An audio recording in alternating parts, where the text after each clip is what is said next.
Guys, ang ganda ng corals. Oh, look. First time ko siyang nakita, lumabas. Yung green color, yung plants. Look. 2 days ago, wala yan. As in, kalbong-kalbo yan. Pero ngayon, oh, see? May green and flowers inside. Ang ganda, no? Oh, yung dragonet, oh. Lagi naman siyang lumalabas. Lagi siyang extra pag nagbi-video ko. Ang ganda nung corals. Look. Buhay na buhay siya. Diba?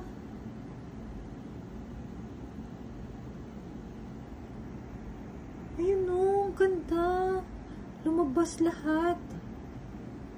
Promise, pakita ko sa inyo next time. Before and after. I don't know kung anong meron. Basta lumabas lang siya. Yun din, oh. Pakita ko din yung isa. Look. Yung isa, katabi ng green. I don't know kung patay na ba siya. Pero yung isa, wait. Yun, no, buhay na buhay din yung corals niya. Diba? Pero yung isa, not sure kung dead na ba siya. Pero yun, no.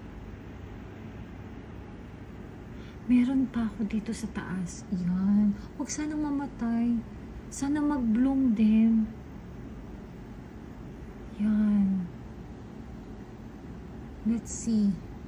Pero ito, oh my God, I don't know. Bakit siya nag-grow? Diba? Sobrang ganda, nakakatuwa.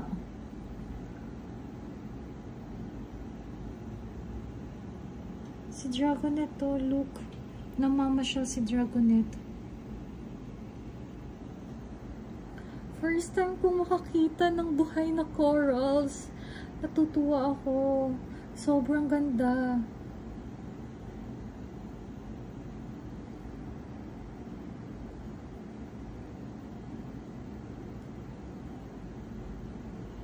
Sana yun din, lumabas din.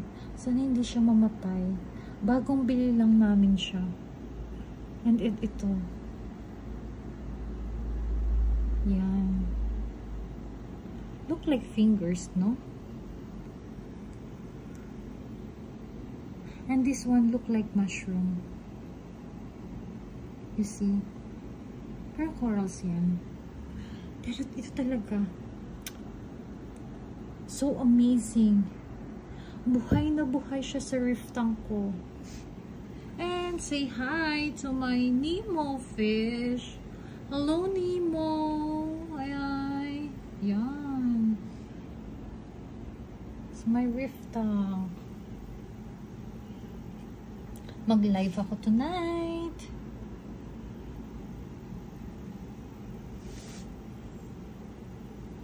Guys, na-appreciate ko yung pag-follow at pag-watch nyo sa video ko. And lagi kayong nakaabang kung ano bang merong bagong isda.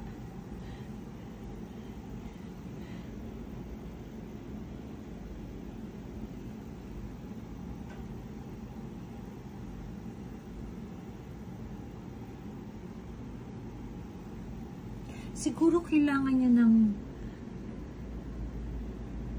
init. Ganyan. So, ito kasing corals na to, naiinitan siya. Kita niyo naman yung sinag ng araw, diba? Kaya siguro, lumabas yung ganda niya. Kasi, naiinitan siya ng araw. Diba? So, kailangan nating ilipat. Ito, nasa taas. Dito sa side na to. Para mabuhay. Yan. Nasaan yung ating monster fish? Meron tayong monster fish na alaga. Nasaan siya ngayon? Ah, nagtatago siya. Hindi natin siya makita. Buhay yung ating Blue Googie. Okay guys, bye for now. See you tonight. Mag-live ulit ako. Bye.